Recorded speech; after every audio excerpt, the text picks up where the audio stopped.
ये इतना महंगा सब्जी बेचा था है। तो भिंडी 40 रुपये का आधा किलो, टमाटर 30 रुपये किलो, खीरा 30 रुपये किलो,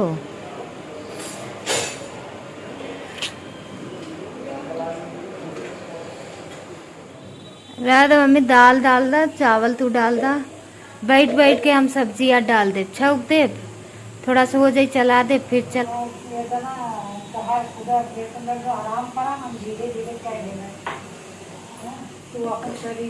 का करे के ऐसा वो कढ़ाई रखब, तेल डालब। अरे बैठ के डाल देम ना, तू जा अपन कितना करबू तू। अभी यही कुल कपड़ा प्रेस करे के बैठे बैठे कुछ तो कर ही सकेला, चाहे चावल दाल कुल। अरे नहीं तो चक्कर ना बता, हम डाल दे, तू नहाओ धो, हम आराम से डाल दे, दाल चावल बस बना दे, तू रोटी बना दे, सब्जियाँ बैठी के डाल दे। गाँव में रही तो तनी टहरबो करी ते बहाने कुछ खड़ा हो के तनी मनी करे, हमेशा पढ़ लो रहा लो, सही ना आना। ठीक है थोड़ा सा करे कैसे कैसे ऑपरेशन फैला हुआ था बाबा, आराम करे ऑपरेशन भाला तो डॉक्टर ही थोड़ी ना कहन के एकदम बेड रेस्ट पे रहा। एकदम ही उठा, कढ़ाई में तेल डालब, गरम हुई प्याज डाल के स्लो कर दे पकी, फिर उठब एकदम करेला डाल दे, होत रही अपन ढक दे, एकदम उठब नमक हल्दी थोड़ा डाल के चला के बंद कर दे, एकदम उठब हो जाए बंद हो जाए। और क्या कौनों में मेहनत लगावे के। हॉस्पिटल में इतना दौड़ी हैं, इतना दौड़ी हैं कि 4 दिन में वेट तो कम हुआ ही है, और कमर उमर सब दर्द कर रहा है इनका।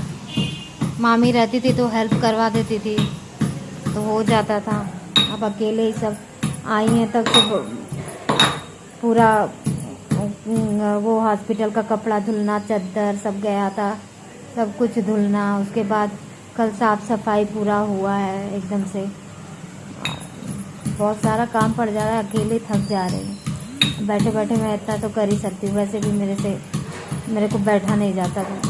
नीचे उतर नहीं रही हूँ, नीचे भी जाके सारा 2-3 बार उतरती ही हैं, जो सामान चाहिए होता है नीचे उतर के जाना, सामान लाना, सब कुछ दूध दही अंडा ये सब लाना, सब्जी नारियल पानी कुछ न कुछ जो चाह रहा है वो ला रही हैं सब चीज़ें। तो अकेले इनके पे इतना लोड पड़ रहा है, धीरे धीरे करूँगी तो ठीक रहेगा। कौन सा भारी चीज़ तो उठाऊँगी नहीं, या फिर ऐसे तो है नहीं कुछ कर रही हूँ, बस हल्का फुल्का चलाना है, इतना तो कर ही सकती।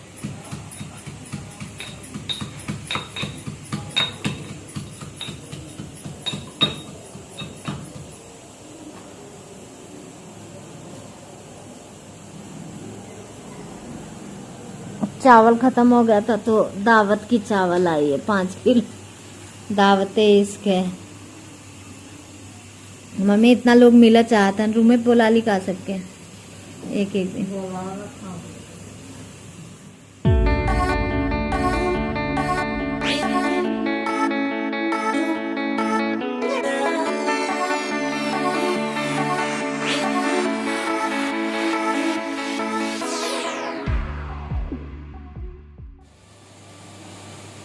प्याज छौंक दी हूँ, अब थोड़ा सा बैठ गई हूँ, कुछ देर बाद उठूँगी, प्याज हो जाएगा तो करेला डाल दूँगी, ऐसे कर करके बन जाएगा। कौन सा बहुत भारी काम होता है। तेल में ना कुछ छाना गया था, इस वजह से तेल वैसा दिख रहा था। उसके बाद प्याज मैंने डाल दिया था और फिर उसके बाद करेला देखिए डाल दिया गया है। तो प्याज और करेला साथ में ही पकेगा। कभी करेला बनाने का अलग अलग तरीका होता है। यहाँ पे हल्दी नमक डाल के ना मैंने ढक दिया था एक ही साथ। मैंने कहा कि जब बार बार उठना ना पड़े। तो यहाँ पे मम्मी आ गई थी और यहाँ पे मेरा सब्ज़ी बन के तैयार हो गया था और ज़्यादा उठना भी नहीं पड़ा और बैठ के मैं ऐसे बना दी, थोड़ा हल्का हो गया ना मम्मी के लिए, तो यही था। और यहाँ पे मैं सेक बना रही थी, वो जो मैं पानी वाली दवा खा रही हूँ। दो टाइम खाना होता है मुझे दिन में, एक तो ब्रेकफास्ट और एक लंच के टाइम में डॉक्टर ने दिया है। तो वो दवा खाने से ना क्या हो रहा है कि पानी तो तेज़ी से निकल रहा है लेकिन वीकनेस बहुत ज़्यादा हो रही है, बहुत ज़्यादा। और जिसकी वजह से प्रोटीन लेना तो है, ये चीज़ें विटामिन वाली चीज़ें लेनी है। तो यही है, पैरों की सूजन धीरे धीरे जैसे पैरों से लग रहा है जैसे उतरते उतरते उतरते ना पंजों पे आ गया, अब यहाँ से उतरते हुए निकल जाएगा बाहर, ऐसा लग रहा है। तो थोड़ा टाइम लग रहा है, तो सूजन चला जाएगा। और ये देखिए शाम का टाइम था और मम्मी को पता है कि ये वाली कुल्फ़ी मुझे बहुत पसंद है और मैं कुछ खा नहीं पा रही हूँ, तो मम्मी एक लेके आई थी मेरे लिए। मैंने कहा यार मेरा दिल खुश हो गया। मुझे नमक तो कुछ खाना नहीं है। दरवाज़ा बंद कर दे, पंखा चला ला, गर्मी होता तो क्या। नमक कुछ खाना नहीं है तो हम नहीं जाएंगे तो फिर भूखा रह जाए। फिर नहीं जाएगा। अरे सामान अब मेरी मम्मी शॉपिंग करने लगी हैं।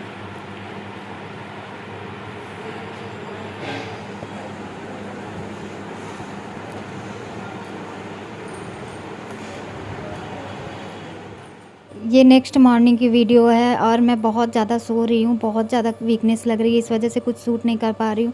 मैं चाह के भी ना व्लॉगिंग नहीं बंद कर सकती क्योंकि मेरा बहुत ज़्यादा खर्चा है इस टाइम। दही दूध और सारी विटामिन की चीज़ें, प्रोटीन की ज़रूरत और दवाई प्लस खर्चा, रूम रेंट, तो बहुत सारी चीज़ें हैं जो मतलब बहुत खर्च हैं इस टाइम। इस वजह से मैं चाह के भी बंद नहीं कर सकती व्लॉगिंग करना, ये मेरी मजबूरी है।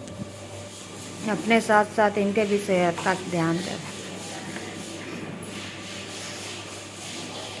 सब्ज़ी डाल दिया है, सब कुछ करके अब ये हो जाएगा। सीटी मार देगा तो धनिया डाल देंगे। अब कितना बजा? 10:30। हाँ, 10:30 बजे से का टाइम था क्योंकि थोड़ा स्पेस लेके टाइम ले के चीज़ें। अब चलूँगी, दवाई खाऊँगी, दवाई खाने के बाद फिर नींद आएगी। जैसे ही सोई आधा घंटा तब तक फ़ोन आ गया अमेज़ॉन से। चलो मिलती हूँ आप लोग से कुछ देर बाद। किसी का कमेंट आया था कि दीदी आप रेस्ट करो, व्लॉगिंग मत करो, तो मैं चाह के भी व्लॉगिंग नहीं छोड़ सकती। एक तो आप लोग वेट करते हो मेरे व्लॉग का, दूसरी बात ये कि मेरे खर्च हैं, और तीसरी बात ये कि कोई ऐसा नहीं है जो हेल्प करे कि पैसे लो या दो, जो भी है जो करना है मुझे ही करना है। तो इस वजह से मैं चाह के भी व्लॉगिंग नहीं बंद कर सकती। यहाँ चाय पी रही हैं, करिए पियोगी? हम क्या नहीं, चाय तो दिख रही है स्पेशल, लेकिन नहीं पीना, मेरे लिए नुकसान करेगा।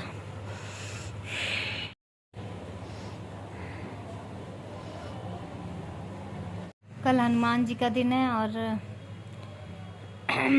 कल 1 हफ्ता हो जाएगा। सोच रही हूँ कि दर्शन कर लूँ, फिर सोच रही हूँ नहीं, बस में धक्का खाने से क्या मतलब है, अभी नहीं, थोड़ा आराम करती हूँ, यहीं पूजा कर लूँगी। वैसे उतर के यही पास में ही है। अब डॉक्टर भी बोले हैं 1000 स्टेप डेली चलना, तो थोड़ा टहल लिया करूँ, 1000 स्टेप तो चल लिया करूँ, थोड़ा मुझे भी वो होगा। आँखों के नीचे अभी डार्क सर्कल्स पड़ रहे, अभी बहुत पतली होंगी, बहुत वेट कम होगा, बहुत ज़्यादा। अभी कमर वमर सूजा हुआ है, अभी पेट 50% अंदर गया, 50% बाकी है अभी, समझो।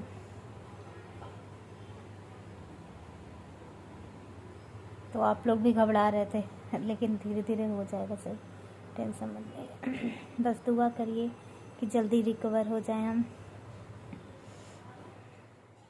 तो यहाँ पे सुबह का टाइम था और मैं टहल रही थी, और थोड़ा सा टहलना ज़रूरी है क्योंकि थोड़ा थोड़ा टहलूँगी तभी सही रहेगा, और तब धीरे धीरे मैं नीचे उतर सकूँगी। अचानक से नीचे उतरना, टहलना, ये मेरे लिए दिक्कत कर जाएगा। तो ऐसे मैं ना 10 चक्कर मार लेती हूँ और खाने के बाद भी थोड़ा टहल लेती हूँ, क्योंकि रोटी मैं नहीं खा सकती, अभी पचने में टाइम लगेगा। लिक्विड बेस लेना पड़ता है, जैसे दाल ज़्यादा और चावल थोड़ा सा ना गीला टाइप में और कम रहे, तो मैं वही खा रही हूँ इस टाइम। कैसे हो आप सब? आई होप आप सब अच्छे हो गए और मैं भी ठीक हूँ। सुबह का टाइम है और मेरी नींद पता नहीं क्यों 6 बजे टूट जाती है, और फिर उसके बाद नींद नहीं लगती मुझे। फिर आधे घंटे में जगती हूँ, फिर मुझे नींद अगर आती है तो फिर मैं लेट ही उठती हूँ। तो यहाँ पे डॉक्टर ने बोला था कि आप खाने के बाद टहलना, 1000 स्टेप तो चलना ही अभी, और सुबह में भी आप 1000 स्टेप चलो तो अच्छा है, क्योंकि सारा चीज़ जो है वो नस में खूनों का ही है, और नस में ही स्टेंट पड़ा हुआ है। और जो होता है ना, कभी कभी खून गाढ़ा हो जाता है, थोड़ा थिक हो जाता है, तो वो स्टेंट में फंस जाता है, तो फिर वो फंसते वही ब्लॉकेज होता है। तो उनका कहना है कि अगर आप ऐसे रनिंग करोगे, एक्सरसाइज करोगे और अभी तो नहीं कर रही मैं, मतलब कुछ दिन बाद स्टार्ट करूँगी। और आप अगर टहलोगे तो ब्लड सर्कुलेशन होता रहेगा, अगर मानो फंसता भी है कोई चीज़ थोड़ा बहुत, वो पास हो जाएगा। और बहुत ज़रूरी है मेरे शरीर के लिए, पूरा सारा गेम खूनों का ही है, तो जितना एक्सरसाइज करूं और अपने आप को फिट रख सकूं। और एक बार अगर एक्सरसाइज करती हूँ, एक बार अच्छे से खून का दौड़ा होता है, तो समझो एक बार इस पूरा शरीर रिफ्रेश हो जाता है।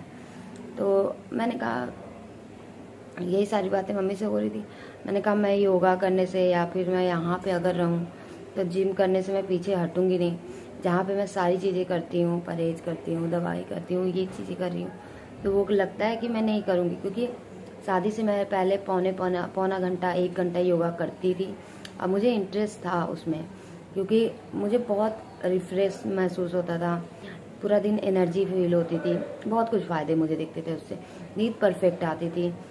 प्लस लेकिन ये था कि उस समय बॉडी में स्टर्न नहीं था, तो ये होता था कुछ भी योगा करो उस सब अच्छा है आपके शरीर के लिए, शरीर भी हेल्दी थे। तो लेकिन अभी सोचना पड़ता है स्टैंड की वजह से कौन सा योगा करें ताकि कोई नुकसान ना पहुँचे ना, कल को प्रॉब्लम हो ना हो। और फिर ये भी और चीज़ें थोड़ी सी सोच समझ के करनी पड़ती है।